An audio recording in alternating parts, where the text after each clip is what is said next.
IVM.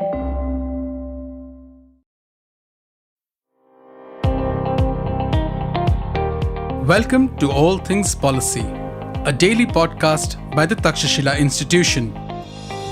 We are a bunch of policy nerds based in Bengaluru, and we like bringing fresh perspectives to Indian affairs and Indian perspectives to global affairs. So grab a cup of coffee, sit back, and join us for today's chat. Hello everyone and welcome to another episode of All Things Policy.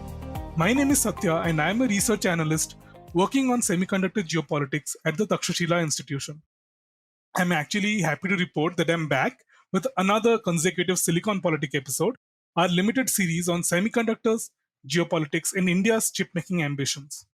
While our previous episodes have focused on more concentrated areas such as chip design, how trade policy crafts semiconductor ecosystems, the geopolitics and geoeconomics of the global chip value chain, and what exactly goes into fabricating a chip.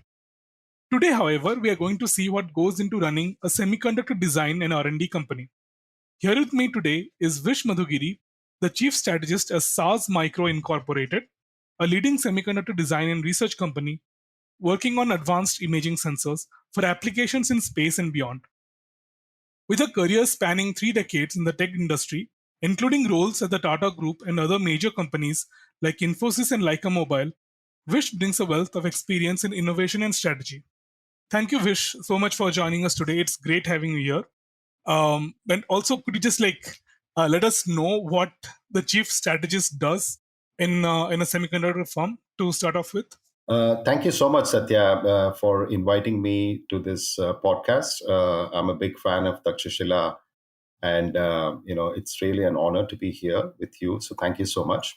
So Saaz is basically a deep tech company, and what we do is we design very advanced imaging sensors, and we do product R&D for space, airborne, and aerospace applications. And essentially, what we do is we look at designing these sensors, which go into camera systems, and those camera systems go into platforms like aircraft or drones, and for various applications. And the team that we have here is a group of very capable, very world-renowned scientists in the high-end imaging field who have a lot of inventions to their name, a lot of patents to their name. And our focus is to look at how we can apply low-light imaging technology for various applications that does a lot of good in this world. In terms of my role is to look at the long-term strategy of the company. It's also to look at some level, program management, business development, and because we are a small company, we tend to look at multiple things. So that's my pretty much my role. So, Vish, what goes into running a semiconductor design R&D firm? All the moving parts that go along with it. And obviously, there is no one-size-fits-all answer because there's so many different ways to run different kinds of companies. So, the different kind of chip designing companies, chip making companies, fabrication, and all of that. But a broad overview would be nice. So, essentially, when we talk about designing, so chip designing consists of people with specialization in VLSI technology, very large-scale integration technology. And these chips, as I mentioned earlier, are for various applications.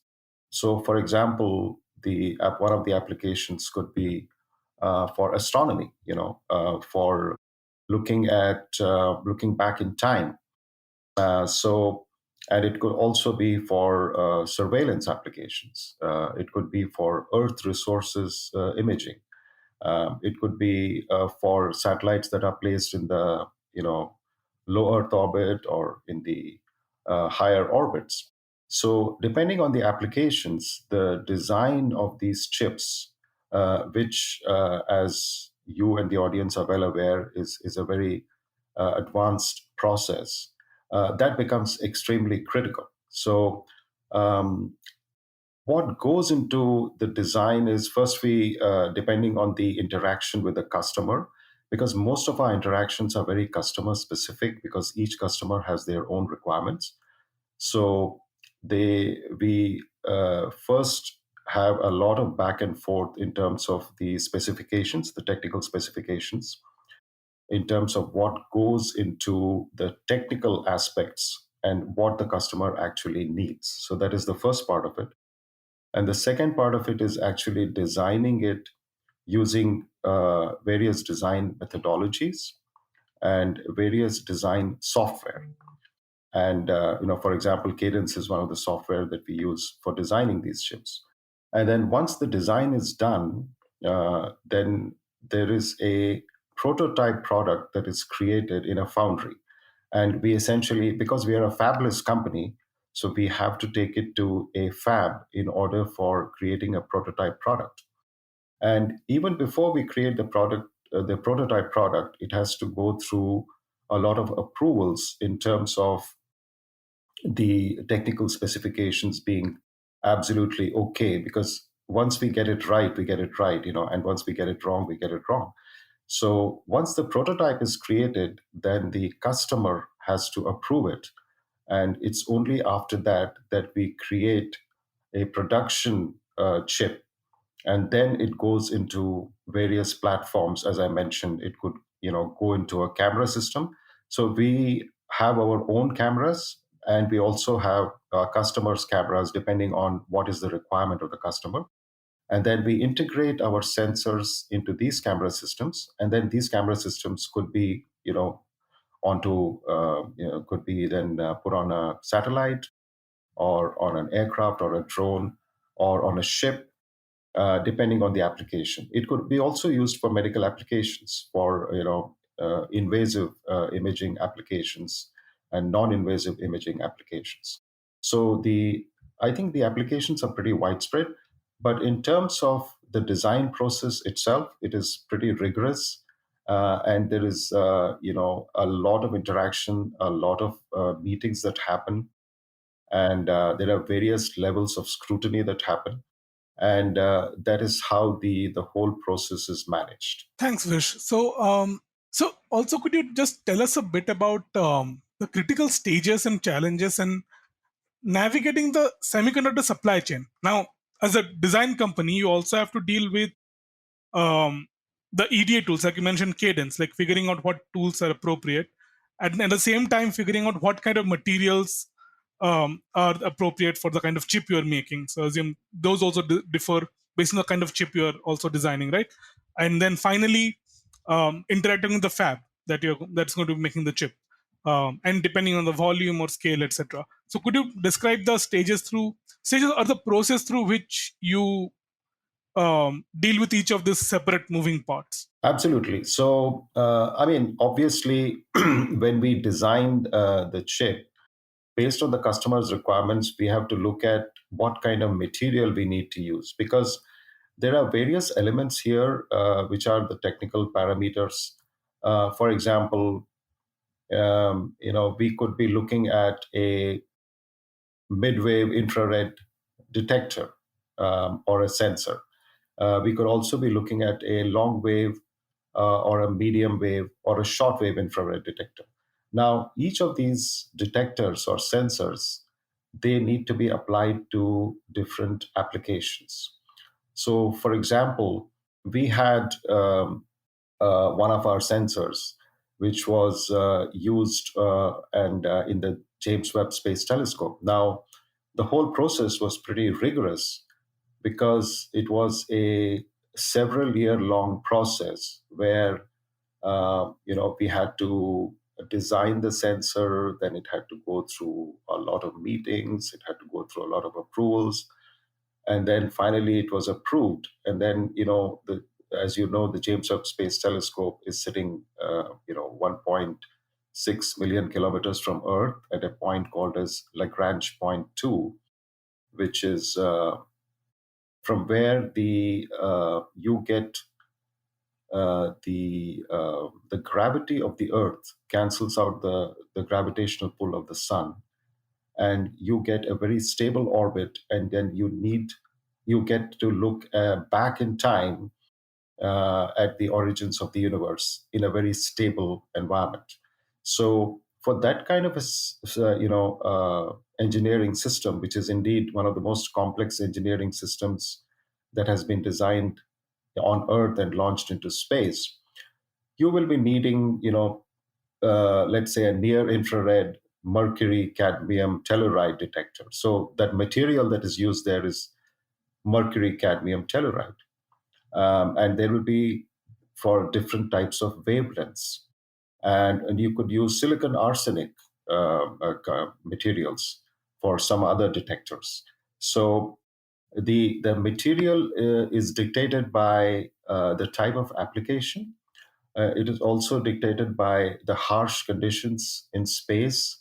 So we are talking about radiation hardened, materials that are capable of withstanding the harsh radiation conditions so far away from the Earth in space. And we are also looking at how many pixels would be there in these detectors. What is the micron size of the sensor? So these are the various things that we look for, and what are the heat mechanisms, the heat damping mechanisms that are being used? What type of cooling mechanisms are being used, and what kind of stability is being provided. So in terms of the design of a chip, these integrated circuits have to be also cryogenic, they have to be low noise, they also have to work in extremely low power conditions. So I think these are some of the technical parameters, depending on the type of chip that is being designed, that we need to factor in at the design stage itself. And there could be different types of such sensors. There could be a readout integrated circuit. There could be cryogenic materials that are being used, as you know, in any space application. So such are the technical parameters and considerations. Now, I've been dying to ask you this question, and I'm aware there are certain restrictions to what you can say about it.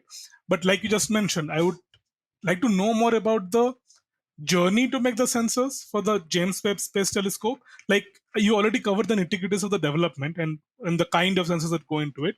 But I'm talking more about like the management of business strategies that a small design firm can maybe undertake in the global value chain, right? Because you have to manage suppliers of the actual silicon or the actual the semiconductors that go into making it, the chemicals that may be needed for, like, let's say photolithography or etching or something that you need also to talk to the foundry about, and yeah, stuff like that. So basically, how do you, over the like a last 6-7 years, how have you navigated this, if that's clear? Sorry. Yeah, thank you for that. So essentially, I mean, I will broadly touch upon the general contribution that we have made to the design of a very advanced sensors, and not just to the James Webb Space Telescope. So essentially, the way we look at design is, when we design an advanced chip, it requires a lot of expertise. So our team has a lot of expertise of having worked in various companies, and these they have acquired expertise over several decades. So, for example, the James Webb is a collaboration. It's an international collaboration between NASA, the European Space Agency, and the Canadian Space Agency. And the whole process, I would say, to put it in a nutshell, the whole process is a very rigorous one. It involves the selection of our design by a very competent team of technologists who are ultimately taking a global view or a holistic view of what goes into something like such a complex engineering system. and how the various parts will work together. And that is why it's a highly competitive process, and there are no guarantees that our design will get selected. And the same applies to all other projects, because when you're, as a design company, when you're competing with various other design companies who are also, equally competent, then what you need to do is to be very rigorous in your design philosophy and design thinking processes. You need to put in structures which will ensure that the scope for errors is very less. You need to have certifications for which enable you to say that you are certified to aerospace standards, because the aerospace standards are much more rigorous than the ISO standards. Um, and there are constant checks and balances. There are constant reviews that happen, and you are audited on all of these processes. So it is definitely a very applied field. It's not to say that mistakes don't happen. Despite taking all kinds of care, mistakes do happen. But the way we look at it is we take it as a learning experience, and we try to improve ourselves when we do the next project. So I think overall it's a very for somebody who loves the subjects, or somebody who's dedicated, somebody who likes to continuously learn and improve their level of understanding and knowledge. I think it's a wonderful experience. So that was great, especially because I knew about the certification process and the rigorous testing that goes into creating sensors for something like a project of this scale. But like learning from a practitioner in this field is always enlightening. So Thank okay, you. so coming back, sorry, did you have say something? No, that's fine. Right, Yeah, sorry, thank yeah. you. So coming back to a more mundane aspect, let's say, um, what are what kind of financial considerations would a company specializing in semiconductor R&D focus on? Like obviously, like there are different considerations for a fabless company or for a vertically integrated company, etc. Especially, but because you are in such a niche area, which is in deep tech and very specialized sensors and semiconductor products, what kind of considerations in your experience, have you had to deal with? You mean specific to financial considerations? Yeah, generally, like what a R&D semiconductor R&D firm, design firm has to deal with generally, because these are one of the So hurdles that a lot of companies may face in India as well as globally. So, just completely from my experience, what have you? absolutely.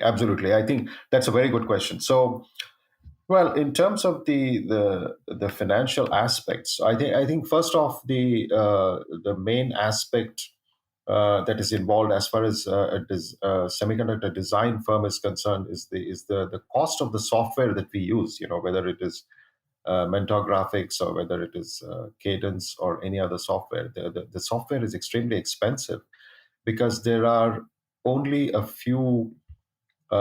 handful of firms in the world that have the software with them. So first of all, the software is very expensive.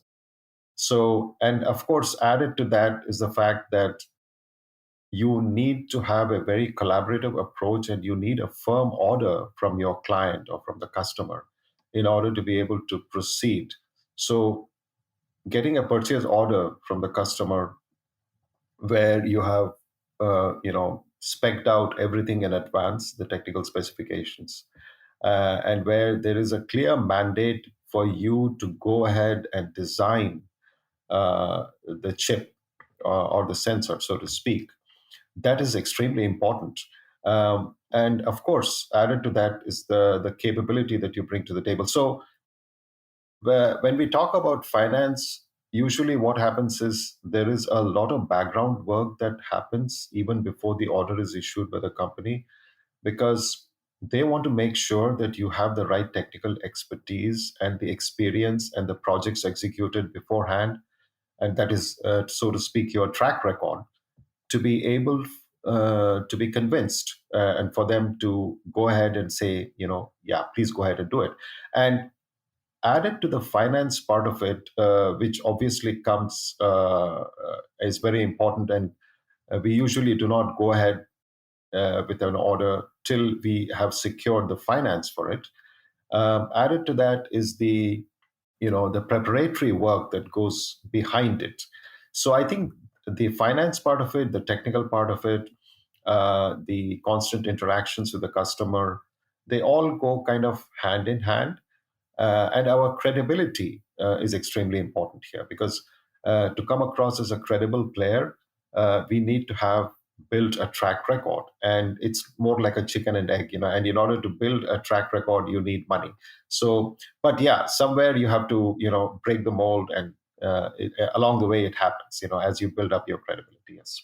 I'm curious here actually because I have two questions, which is the first one is on the EDA software, right? I just recorded an episode the day before with GS Madhusudan, who is a CEO of Incore Semiconductors, and we're talking about chip design in India. And he meant, so when I asked him a question about whether EDA tools are generally, the cost of EDA tools are generally considered to be a hurdle for chip design companies. And he mentions that it is not something that is a huge problem. And the pricing structure is generally just because of the way the industry is structured. Cadence, Mentor, and the one that Simon's bought. I forgot the name. They're the only three companies with the most advanced tools for making leading edge as well as trailing edge chips. But and he says, just look at their balance sheets and it'll be clear that it's still a competitive industry, even though it's only three players in the market, which I generally would assume to be an oligopoly, right? And therefore they would be making some sort of supranormal profits. So how does that I'm not sure how to reconcile this two perspectives. The other part is, given how you're a smaller design R&D firm, and I was discussing also with GS Matsudan yesterday, is the fact that Indian chip design talent, which accounts for around 20% of the world's workforce in chip design, is generally not in the conceptualization phase at all. It's mainly after the core architecture has been frozen, and from there onwards to taping out is generally where Indian chip designers come in. So have you or Saaz or any other firm in that same kind of niche that you occupy outsource this kind of work, or how does the workflow happen in your in your niche, so to speak? So I will answer the second part of your question first, and that is, I think you mentioned about how does the conceptualization of the chip happen. So yeah, definitely. I mean, as I mentioned to you earlier, that our company is very much involved in the conceptual stage of the design of a chip, and that is where our real expertise comes in. And it's only then that that informs our design making capabilities. So that's something which adds value to what we do, because we are involved with the customer right from the inception stage in terms of the conceptual design. Now, I would not like to comment on what Madhusudan said about what happens in India, because he is obviously the expert in what's happening in India. But in terms of the involvement at the conceptual stage, that does come with the expertise that the team has, or that any team, whether it is Saaz or any such similar company, who have the people with the kind of experience, is having spent decades in various companies where they have learned the ropes, so to speak.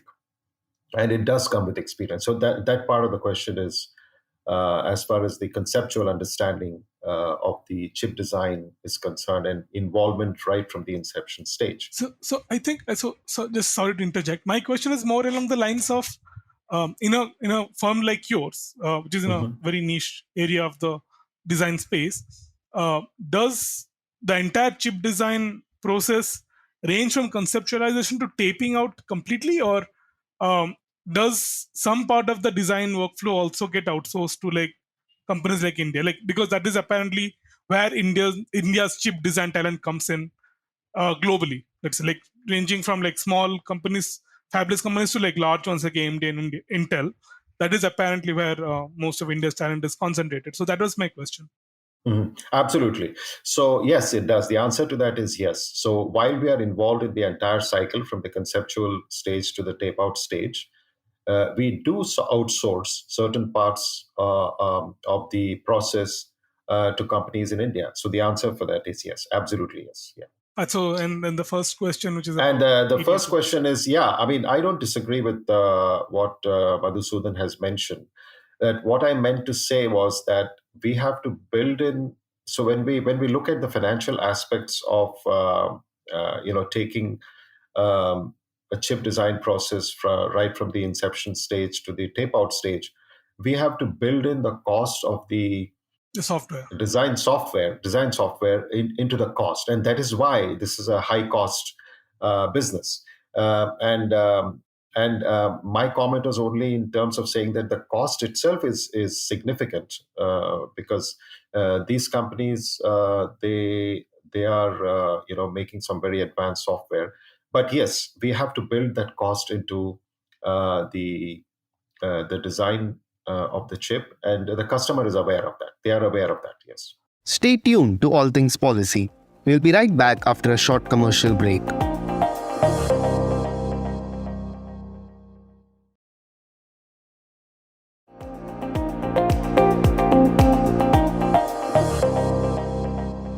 Now, this is going on to the slightly tangential topic, let's say. And this is about talent generally, because you've been managing and seeing how talent goes back and forth between companies. Can you elaborate on the importance of an industry academia collaboration in the semiconductor design space?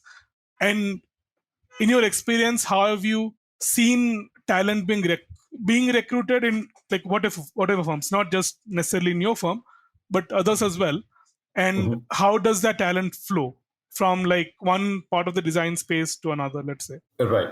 So usually, I mean, the way we address this is it's always a challenge. I mean, I agree with you, because this is an area where you need a lot of technical capabilities and you need a lot of experience. And usually, the way we operate is that we bank on the expertise of people who have already spent a lot of time in different semiconductor companies, who have actually designed various advanced chips. And they bring in, because we are not a very big company, but we are a very ambitious company and we are growing well.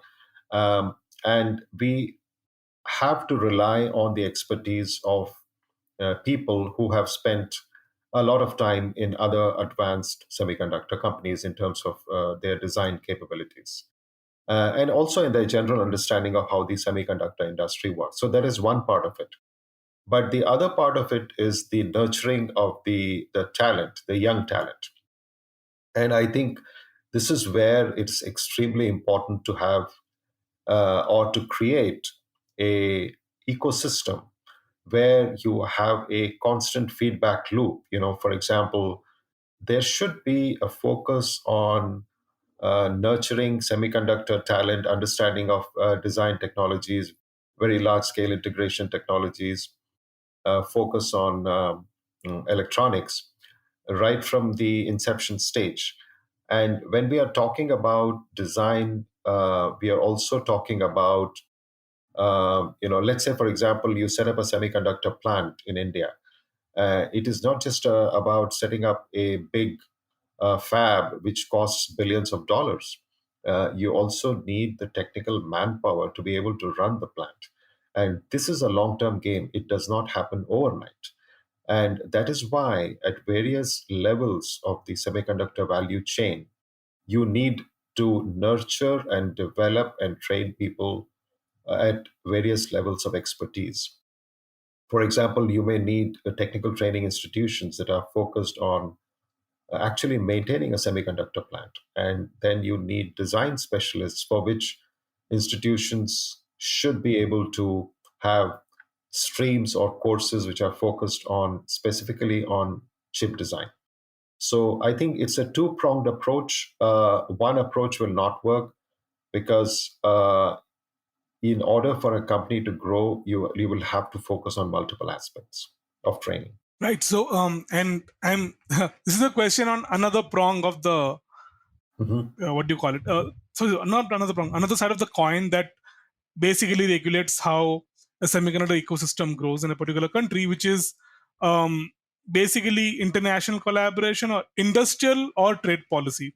Right. So, in India, we have been primarily focused on industrial policies to bolster the growth of the semiconductor industry, with mixed results, and we'll not comment on that right now. But in your experience, how have you seen international collaboration or trade policy impact the design sector of space of the value chain? Right. So, yeah, I would say that broadly speaking, if you look at the global scenario in terms of technological change, technological advancement, and intervention of governments into industrial policy, you will actually notice that there has been an increased involvement of governments, whether in the United States, whether in the European Union, whether in Japan, or whether in India.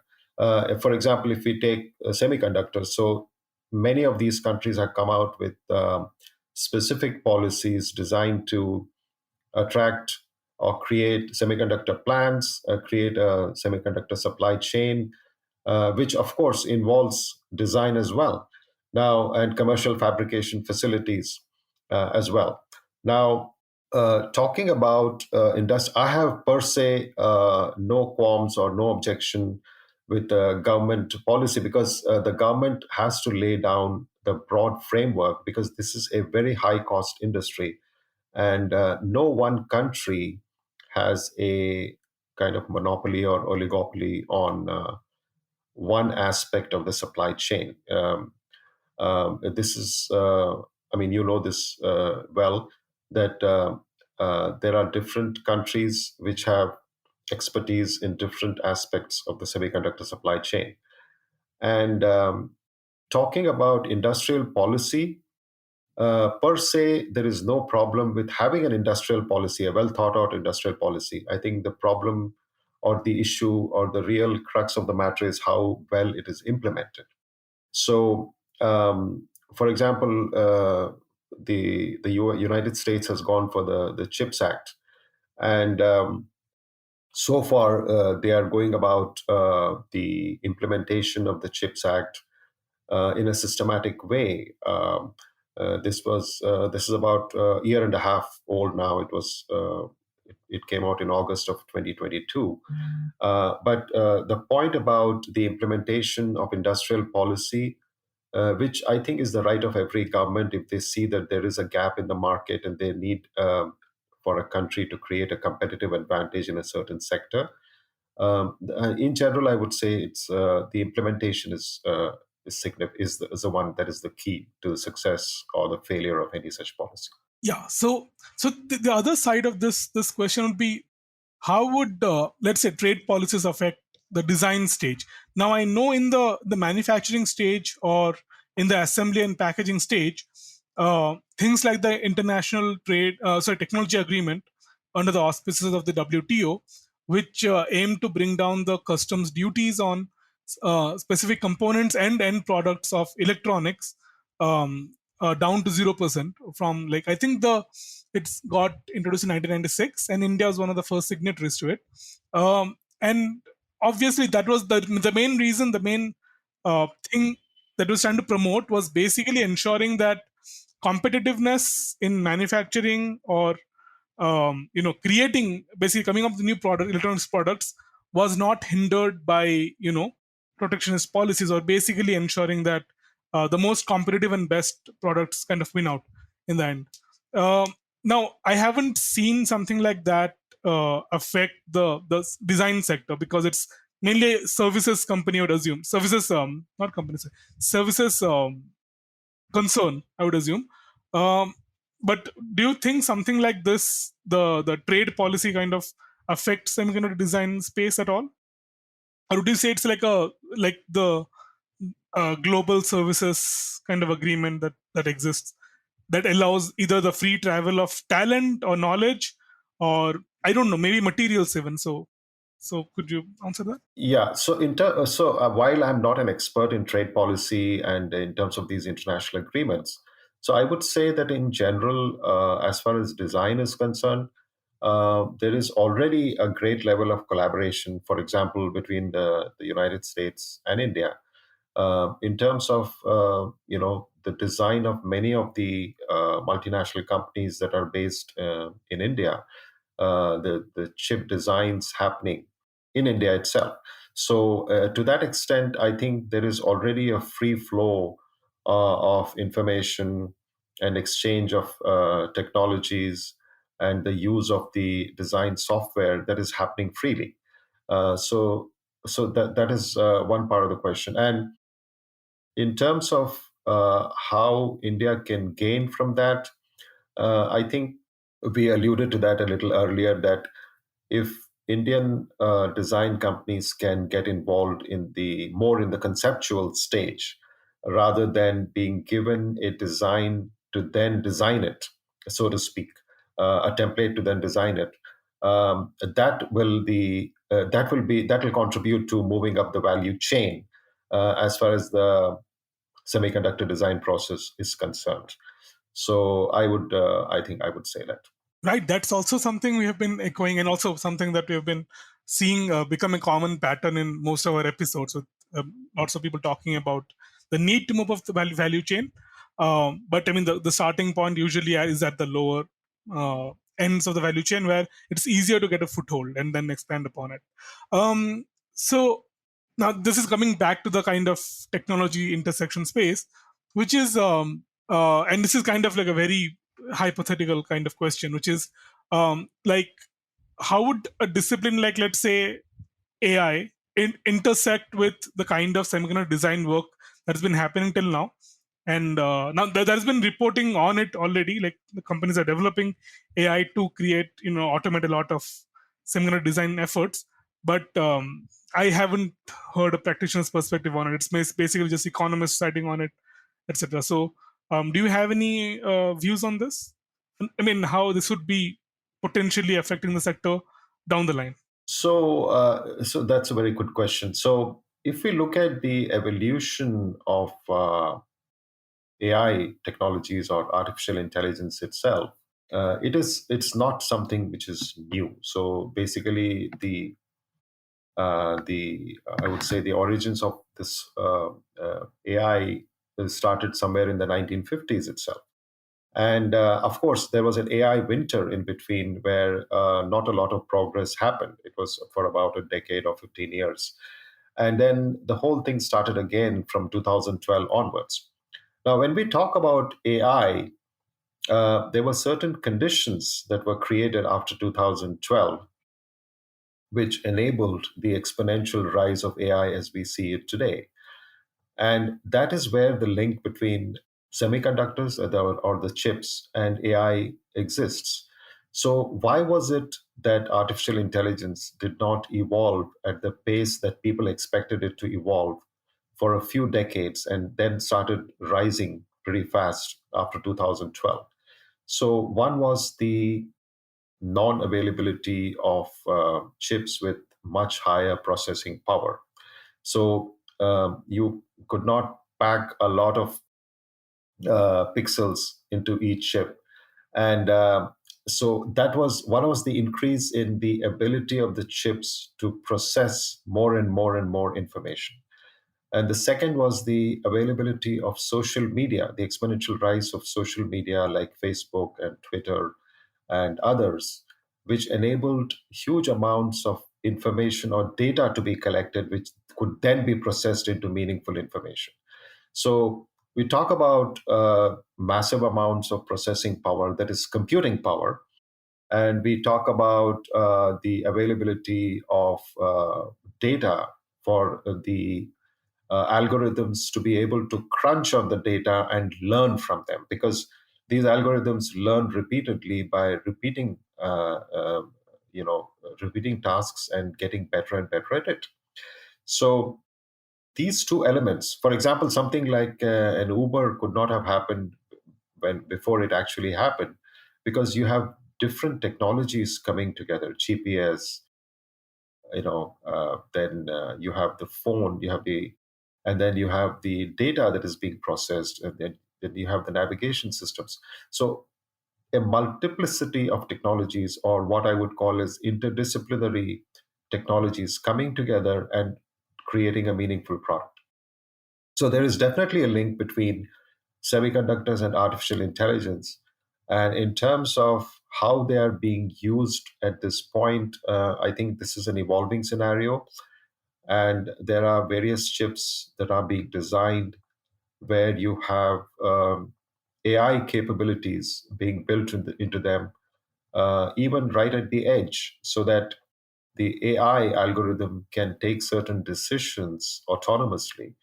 And I think that is where it is at this point. So this is an evolving field. It is growing very fast, but there is definitely the link between semiconductor chip and artificial intelligence software being embedded into the chip in order for certain applications to happen. Right. We're approaching towards the end of the podcast, but there are like still a few just questions.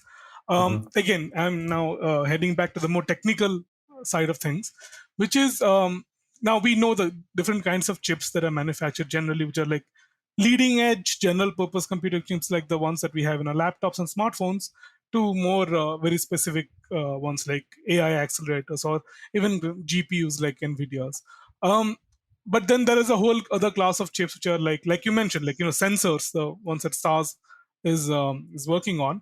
Sensors, photonics, compound semiconductors, and analog ICs. In your experience, again, this is a very broad overview kind of thing.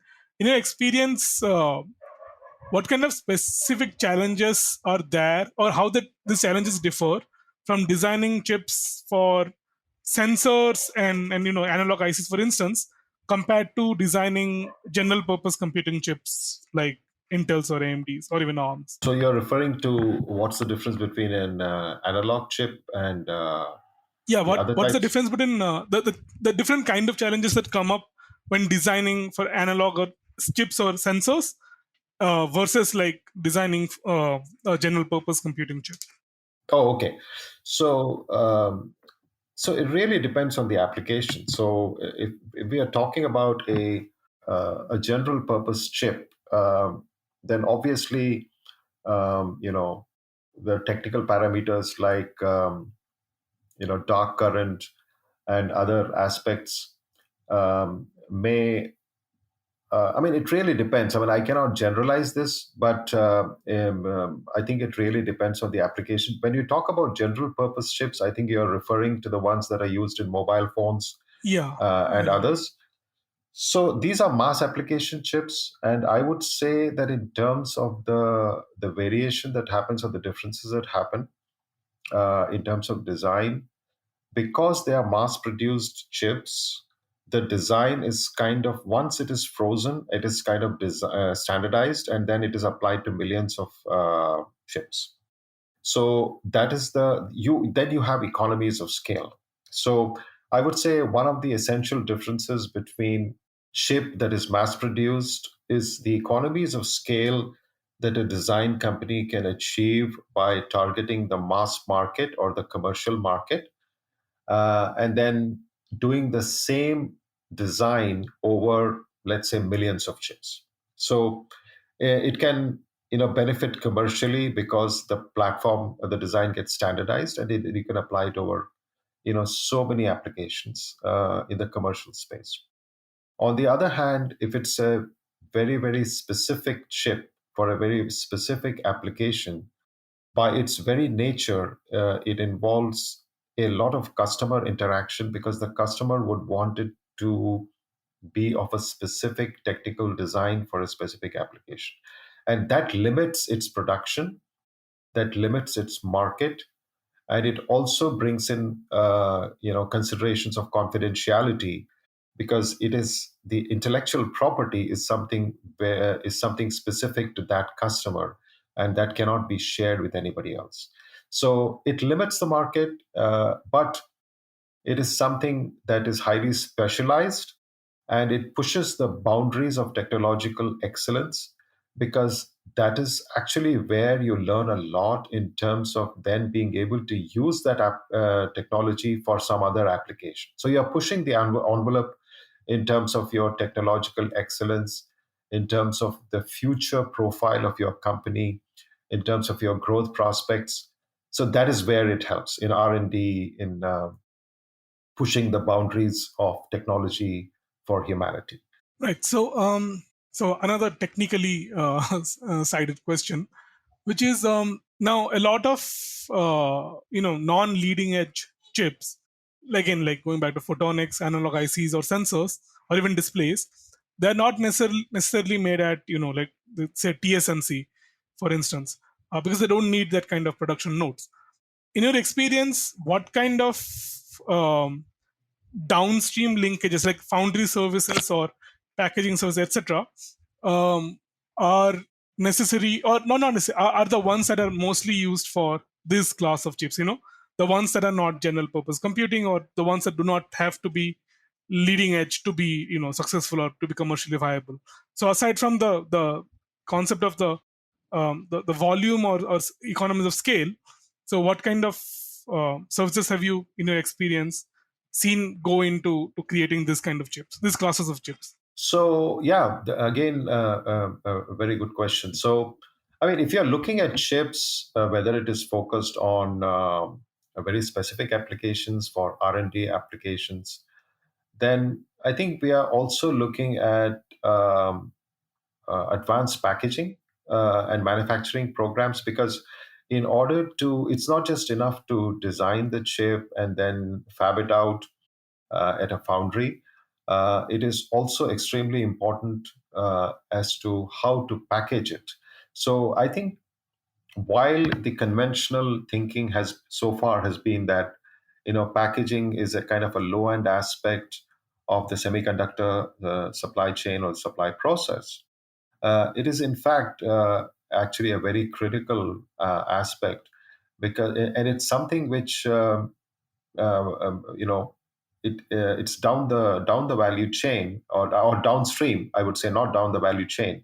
And it is something that India possibly can look at seriously, because if we look at if India can look at gaining expertise in advanced packaging and testing aspects of a chip, then eventually over a period of time you are gaining control over a very significant aspect of the supply chain as far as semiconductors are concerned. Because at the very best of times, it is not easy to set up or even run, after setting it up, a semiconductor plant. It requires a lot of investment and a lot of expertise.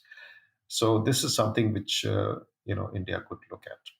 Yeah. So that is also what I was going to get into my next question. But this question is more focused in the sense that, let me give an example of what I mean in my question is, for instance, Apple designs its M3 chip relying on an IPR from ARM and its own custom architecture.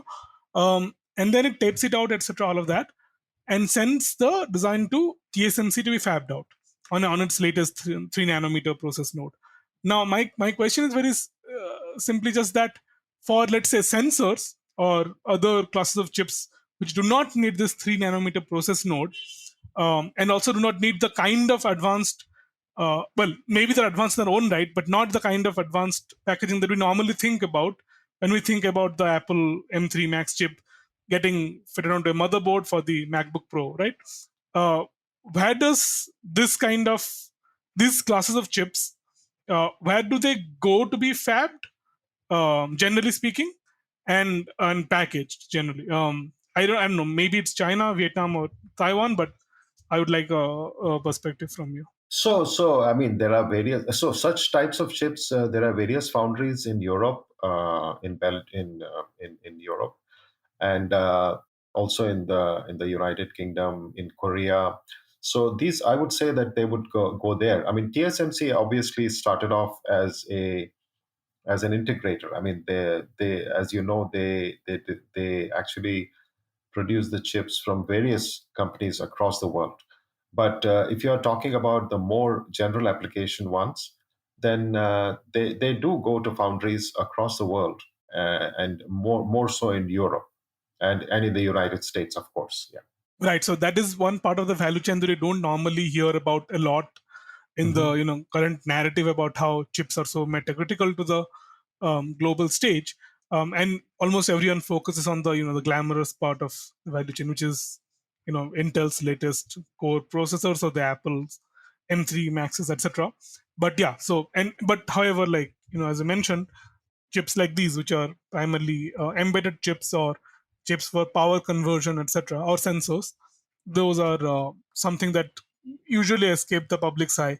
And on that, Absolutely. And on that, on a quick note, on just to add to that, now with the various acts like the European Semiconductor Act, or the Chips for America Act, or even the Indian Semiconductor Act, there is an effort now to create chip facilities or foundries within the countries, so that many of these chips can also be fabbed out in their respective countries. So yeah, definitely that focus is there. Yeah. Yeah, I think the UK's semiconductor strategy is, I think, by far the most succinct in its vision for Indeed. doing this in the design stage, at least.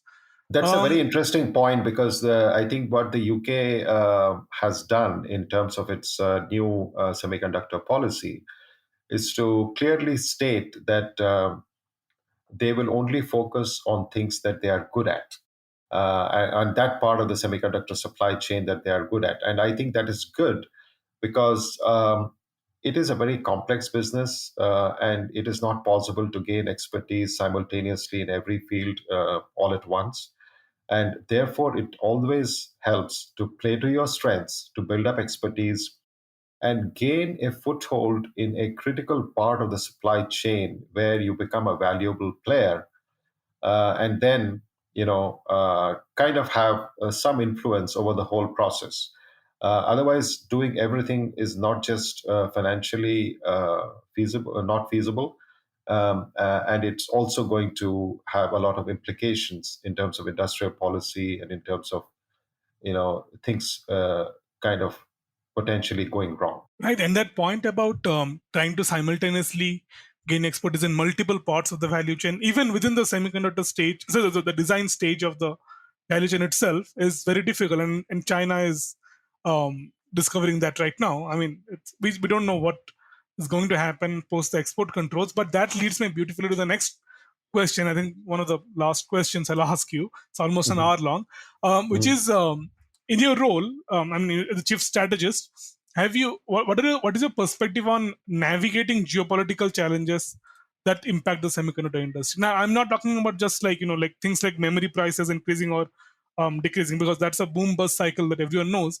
But more so in the fact that now that tech wars are becoming trade wars at their core, and semiconductors are now the new battleground where US export controls on China and other companies that are like forced to kind of toe the line before the US, etc. So I mean, these challenges will obviously determine the competitiveness of a particular semiconductor product, or the affect the seamlessness of the value chain through which a lot of design companies which is design companies rely on for their the entire workflow.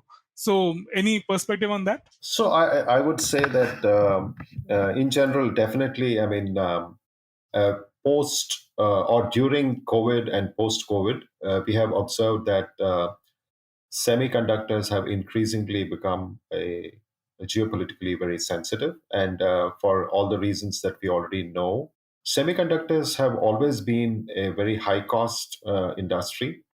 But I think the world has realized now that how critical it is to our functioning, simply because of the humongous amount of applications and the way that it has embedded these chips have embedded themselves into our lives through various technological products. So we just can't live without them. So that is the part of it in terms of their significance. Now, in terms of the competition that you mentioned, definitely, if you look at the global scenario, then a large part of the chip the invention of the chip, the invention of the transistor, the semiconductor, it has mostly happened in the United States. And there is a lot of the design aspects, there is a lot of the advanced research aspects that still continue to happen in the US. And many of the companies which exist outside of the United States, many of the people who set them up, they probably got educated in the US and they worked in American companies, and then they went back and set up these companies in their respective countries. And in that sense, I think I would say that the Western countries, led by the United States, still have a significant level of control over the way the chip policy, the chips policies are designed and the semiconductor policies are designed. And in that sense, it's always, and they are established companies. So whether you take ASML in Netherlands, which is into a very specific area of the chip process, where perhaps nobody else, no other company does what it does, or whether you take TSMC in Taiwan, which has, like maybe control over 90% of the advanced chips that are actually manufactured. So we still see a lot of specialization, very few companies in this industry. So I would say that the establishment of the competition still continues to be, favoring the Western camp, the United States and other countries. And therefore, I think India would do well to gain expertise in these areas, and they're already doing it. Yeah, geopolitical competition is a much, I think, better word than to call it a straight up chip war. And actually, my colleague Pranay doesn't like it when it's generally called chip war, because it does tend to overcome a lot of the nuances. Yeah, it's more about a competitive landscape, and in fact, even within this competitive landscape, if various companies in India focus on learning a lot of things, there is a huge potential to learn a lot of things. So to master certain aspects of the supply chain, it's the potential to learn is tremendous, and I think that is the opportunity that India has at this point. This is a long-term game, and this something which kind of pans out over the next 10, 20, 30 years. And TSMC was not created overnight, for example. It has been there for the last 5 decades almost. And it's a very patient game, a lot of serious work. But yes, the potential to learn is definitely there. On that note, I think we are almost to an hour for this episode. And that brings us to the end of this particular episode of SiliconPolitik. Thank you so much for being here, Vish. Your insights have been extremely helpful, and it'll also inform a lot of our research efforts going forward. And to all our listeners, thank you for tuning in to another episode of All Things Policy. If you're interested in learning more about semiconductor geopolitics or high-tech geopolitics, please log on to takshashila.org.in, and you can see all our research and our output on these areas and more. So thank you, and stay tuned for the next episode of All Things Policy. Thank you so much, Satya. Thank you for this opportunity, and it was a pleasure talking to you. If you liked our show, don't forget to check out other interesting podcasts on the IVM network. You can tune into them on the IVM Podcast app, ivmpodcast.com, or wherever you listen to your podcasts. You can also follow IVM on social media. The handle is @IVM Podcasts on Twitter, Facebook, and Instagram. And hey, if you'd like to dive into Takshashila's research on technology, strategy, and economic affairs, check us out at our Twitter handle @TakshashilaINST or our website takshashila.org.in.